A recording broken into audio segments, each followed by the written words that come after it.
ओम लक्ष्मी नमः। ओम विष्णु भगवान की जय।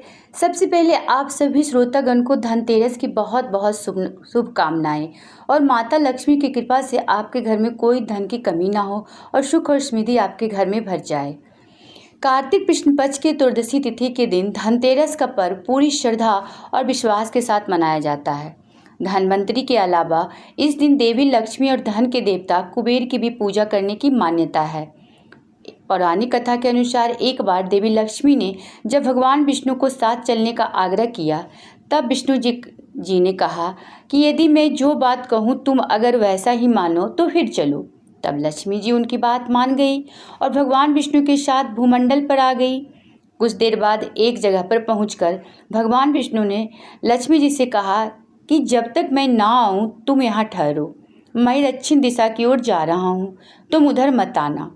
विष्णु जी के जाने पर लक्ष्मी के मन में कौतूहल जागा कि आखिर दक्षिण दिशा में ऐसा क्या रहस्य है जो मुझे मना किया गया है, और भगवान स्वयं चले गए। लक्ष्मी जी से रहा न गया और जैसे ही भगवान आगे बढ़े लक्ष्मी भी पीछे पीछे चल पड़ी। कुछ ही आगे जाने पर उन्हें सरसों का एक खेत दिखाई दिया, जिसमें खूब फूल लगे थे। सरसों की शोभा देखकर वह मंत्रमुग्ध हो गई और फूल तोड़कर अपना श्रृंगार करने के बाद आगे बढ़ी। आगे जाने पर एक गन्ने के खेत से लक्ष्मी जी गन्ने तोड़कर रस चूसने लगी।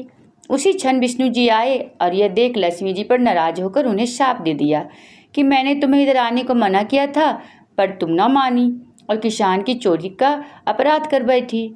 जब तुम इस अपराध के जुर्म में इस किसान को 12 वर्ष तक सेवा करो। ऐसा कहकर भगवान उन्हें छोड़कर क्षीर सागर चले गए।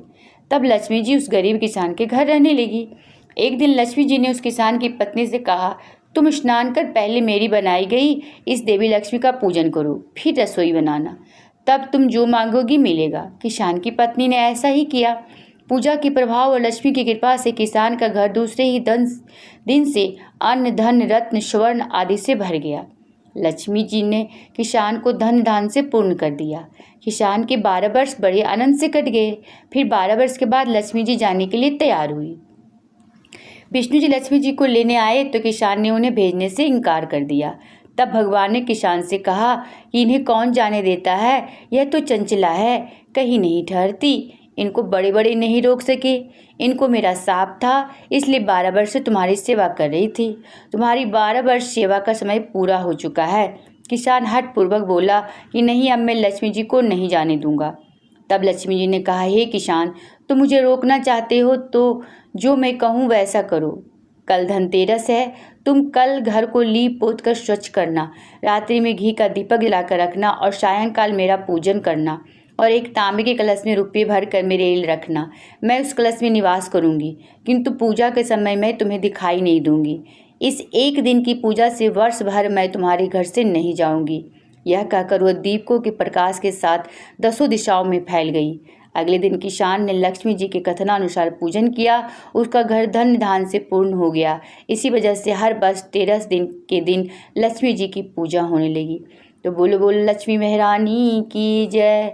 और मेरे प्रिय दोस्तों, यदि वीडियो अच्छी लगी हो तो कमेंट बॉक्स में जय माँ लक्ष्मी जरूर लिखें। और ये सारी जानकारी मुझे इंटरनेट से प्राप्त हुई है, इसमें मेरा चैनल कोई दावा नहीं करता है।